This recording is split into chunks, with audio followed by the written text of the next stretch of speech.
नाज़रीन ज़िक्र कंदासीं आई जी सिंध जावेद आलम ओडो जी सदारत सेंट्रल पुलिस ऑफिस में इजलास थियो आहे जंहिंमें कारकर्दगी जो जाइज़ो वरितो वियो शफ़ाफ़ियत ऐं अवामी रिलीफ ते ज़ोर भरियो वियो आहे।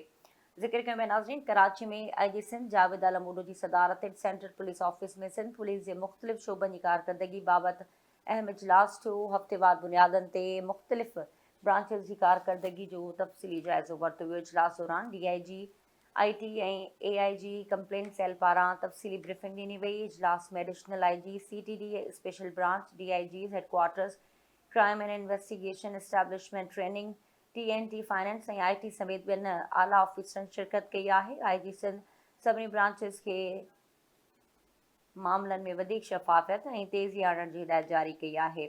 उन मौक़े ते IG सिंध हिदायत कई त अवाम खे रिलीफ फ़राहम करण जे लाइ जल्द खां जल्द रिलीफ फ़राहम कयो वञे। ख़ासि तौर ते DIG IT खे चयो वियो त ऑनलाइन निज़ाम खे वधीक बहितर बणायो वञे। अवामी शिकायतुनि जे फ़ौरी हल लाइ ज़िले ऑफिसर्स ऐं यूनिट्स खां बाक़ाइदगी सां रिपोर्ट वठण जो बि हुकुम ॾिनो वियो आहे।